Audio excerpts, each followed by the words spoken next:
Hi there, Facebook. It's Kamal Fernandez with another live talking about the human causes of reactivity. So first and foremost, thank you all of those that have signed up for Relabeling Reactivity.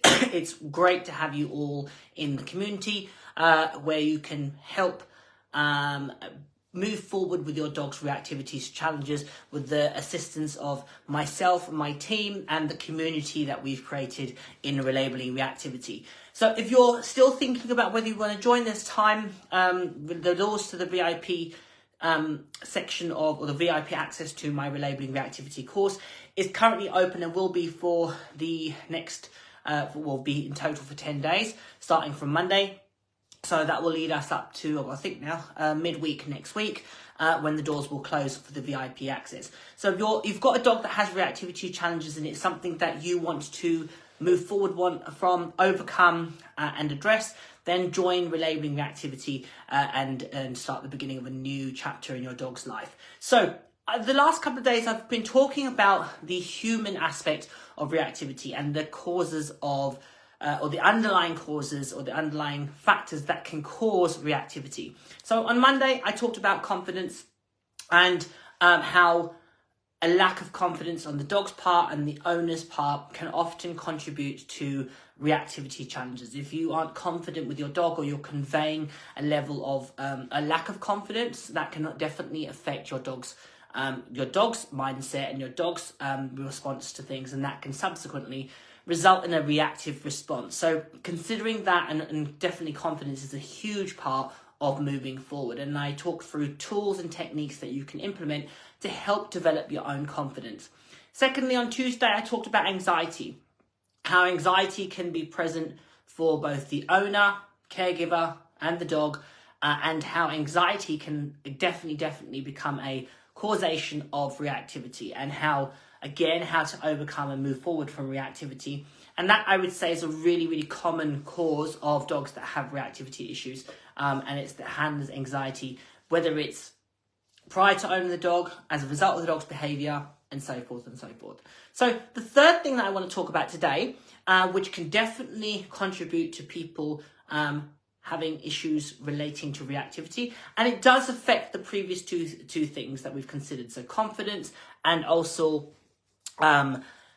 anxiety, and that is social stigma. Social stigma is a massive factor in the life that we now live because of social media and the messaging all around us about the dogs that we have and how they should behave versus what they actually are. So a lot of times if we go on social media, if we go on Instagram, if you go on Facebook, you'll be inundated with images of perfectly behaved dogs, or socializing, socializing with other dogs and people and children and small animals and so forth, and being an absolute model citizen. And that's the standard with which we often believe that our dogs should meet, and if they don't, then there's something subsequently wrong with the dog, and never could anything be more damaging to confidence and anxiety in people. And social stigma is something that we need to be talking about as a community so we can break it down. The other aspect certainly about social stigma is the impact of having a reactive dog and feeling that people are judging you or responding to you negatively because of a dog's behavior. And social stigma can definitely be exacerbated and amplified with social media, certainly in today's day and age. And social media is obviously a part of the way in which we live our lives now, but certainly that can undermine people's confidence, that can create anxiety, and it can definitely take an impact on the individual and subsequently the dog. So we need to be mindful of, first and foremost, breaking down what is realistic of dogs and what is it that we expect of them.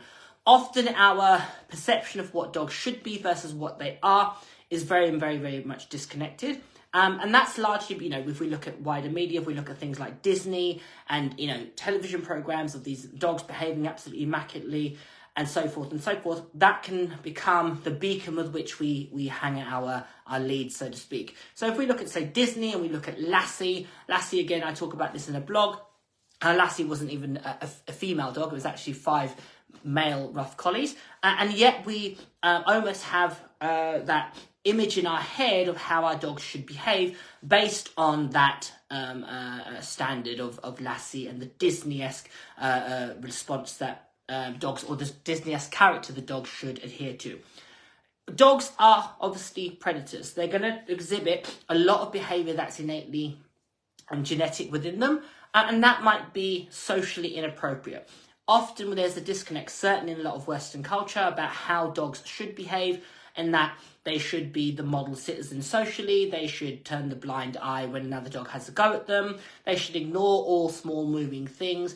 They shouldn't respond to people coming to the front door unless it is an armed burglar, in which case they should protect us with their life. But yet the next day when the postman comes, they should understand that that's a postman and that's different, and so forth and so forth. And often we expect that to happen without the necessary education for our dogs to be able to navigate a world that isn't necessarily fit for their needs or their purpose. So we need to be thinking about that when we have that mindset that our dogs are failing or to adhere to a certain standard. Similarly, we also need to be mindful of the expectations we place on other people of the dogs that they have and the manner in which they behave. Now, if you're probably picking this up, you probably understand you're looking at it from the lens of somebody that might have a reactive dog and feeling vulnerable and being judged because of that dog's behaviour. But if you're stumbling through the internet and you come across this, think about the perspective or think about that person's experience who does have a challenging dog and how you respond to that. Are you judging them for the way in which the dog behaves? Are you, giving them a strange look? Are you, acting in a way that makes them feel as if they're failing their dog and so forth? And that social stigma can definitely affect their confidence and subsequently contribute to their lack of confidence and anxiety. So we all need to have a collective responsibility when we're talking about changing the narrative around reactive dogs and helping people move forward. I in the pandemic, I did a series of interviews called Lifting All Ships, and it's a great mantra: a rising tide lifts all ships.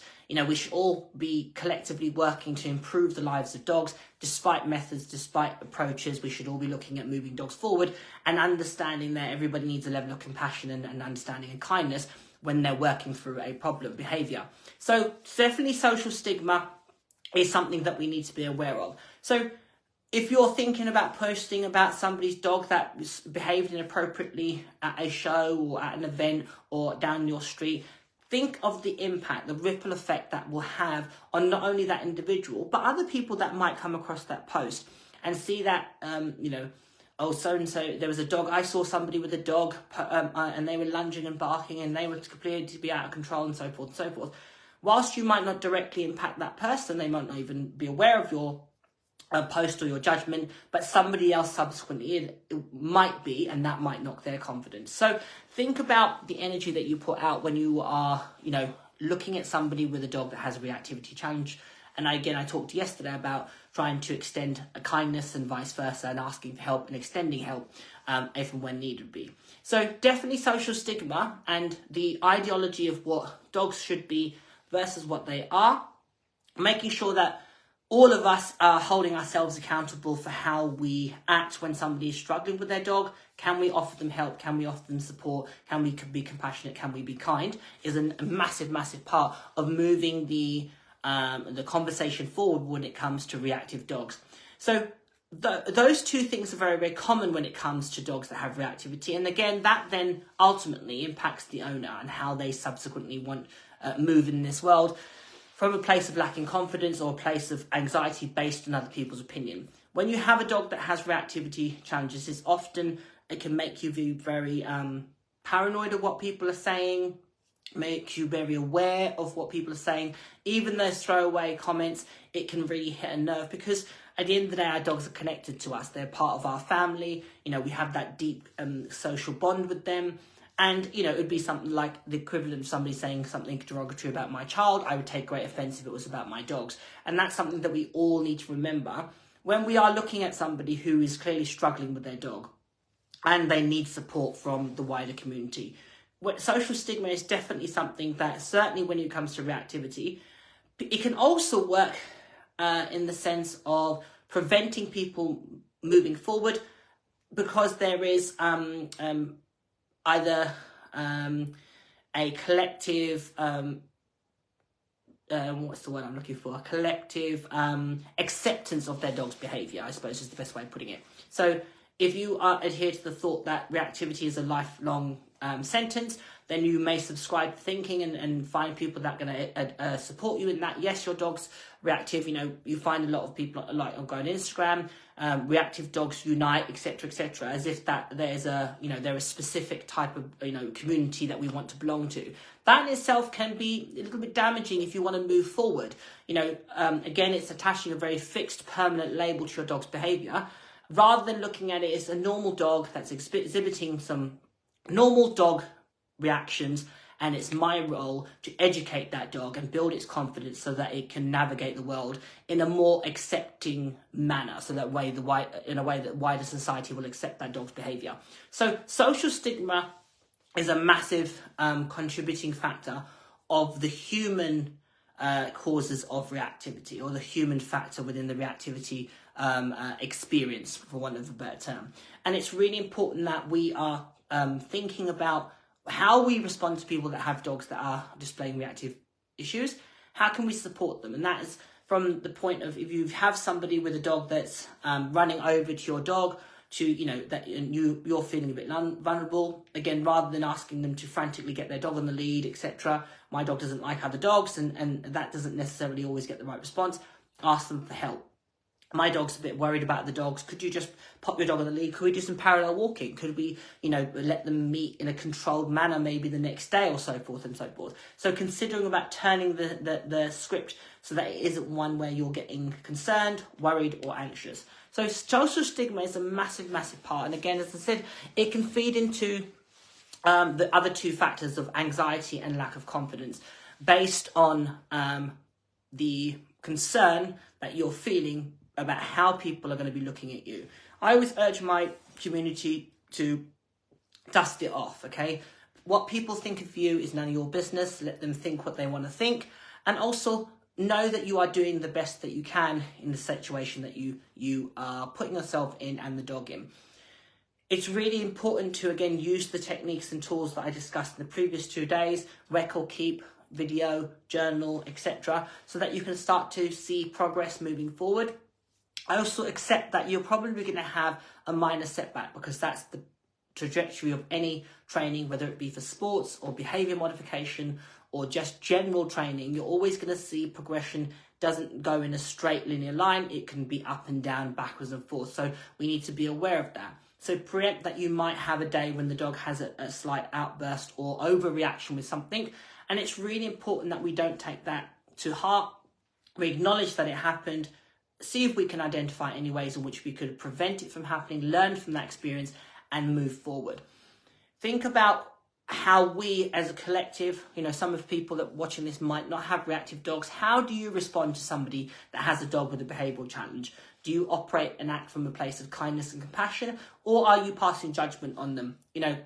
As I said earlier, certainly social media, it can be very, very powerful in a lot of ways and be used for good, but often it can be used for negative, to be judged during executioner, for want of a better term, when somebody or somebody's dog behaves inappropriately. If we genuinely care about changing and helping that person, then we would extend that on probably a more private one-to-one manner, and then see if we can support them and help them move forward. Think about social stigma, about the individual responsibility. If you're a person that has been subjected to or feels social stigma being an issue with the relationship that you would have with your dog, first and foremost, take a detox from social media if you find that it's affecting your confidence. Police what you allow into that bubble. I'm very, very present and intentional about what I watch online, what I listen to, what I allow in my system, so to speak. Think about that and monitor that. So, you might have to take a social media detox if you find that it's affecting your confidence. Come away from people that are negative and that are going to be critical of you. Again, surround yourself by the right people. Become part of a community with like-minded people that are going to help you move forward. So just some musings there about another causation of reactivity when it comes to the humans, and that is definitely the impact of social stigma. Trying to adhere to that elusive standard that isn't realistic, and not adhering to what dogs are versus what we want them to be. If we want them to act in a manner that's against the grain, then we need to educate them. We need to provide them with the knowledge and education and the tools to deal with situations that they may not naturally find easy. Talking about social stigma, think about how you respond to people, because again, there's always that ripple effect. What you put out is what you receive.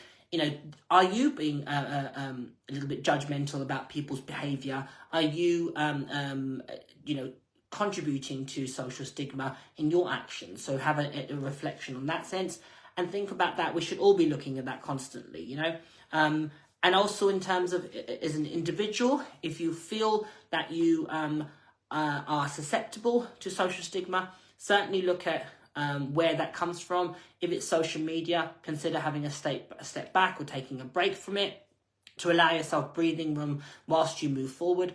Focus on the positives, create a journal, get villagers around you that are going to help you move forward. So simple things that you can do to help address social stigma when dealing with reactive dogs. I don't know if anybody has any questions, but feel free to ask.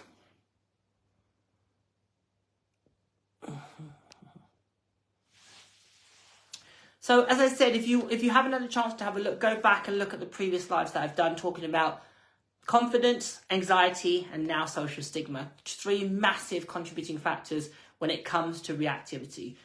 Anxiety can absolutely be a factor which contributes to reactivity. Lack of confidence, whether it's the feeling of being overwhelmed or not knowing what to do in a given situation, or having your confidence knocked. That's classic symptoms or classic scenarios which can definitely contribute to reactivity. Additionally, social stigma, trying to adhere to a standard and an ideology that actually isn't realistic for the dog that you've got. I have dogs that are guarding breeds. I'm not going to expect them to be social butterflies because it goes against the grain of who they are.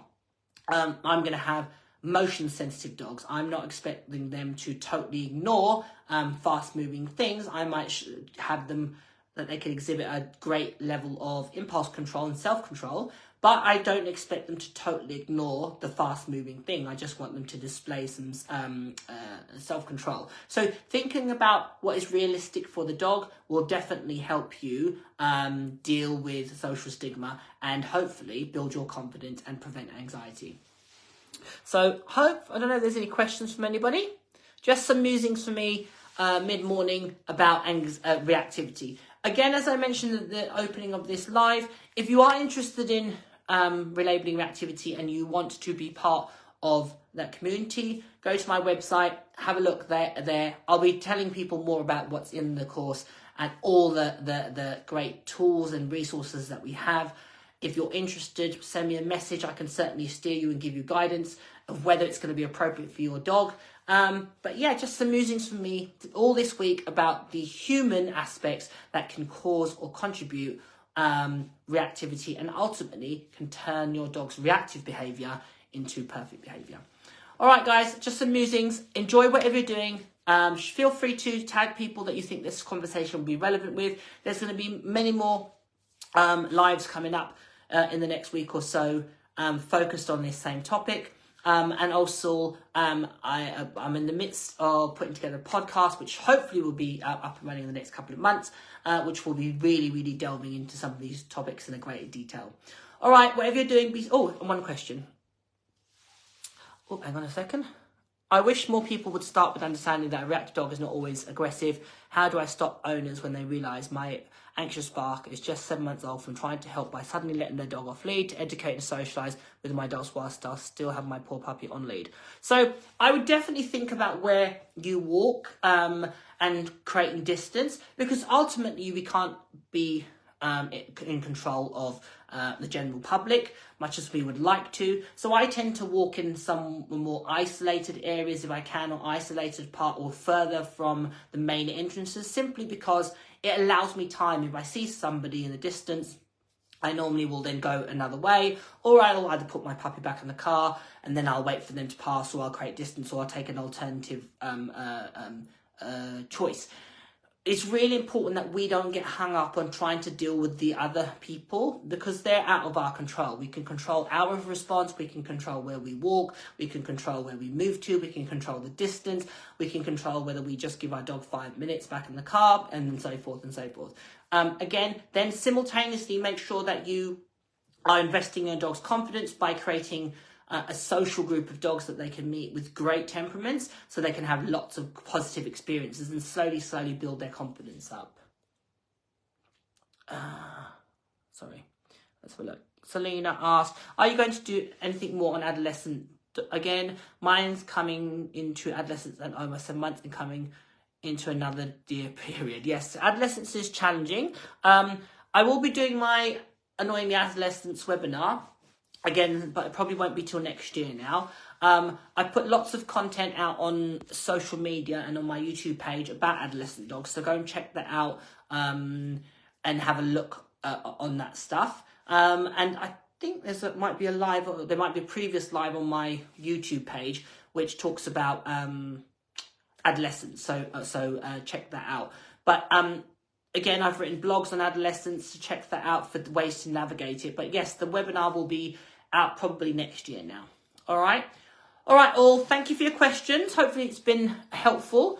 Enjoy your dogs. Remember, to be kind to others and compassionate, whichever perspective you're looking from. Whether you have a dog that's reactive or you are a person that's watching somebody else with a reactive dog, think about how you can change the narrative. And as I said, a rising tide lifts all ships. If one person succeeds, then we all succeed. Take care, everybody. See you later.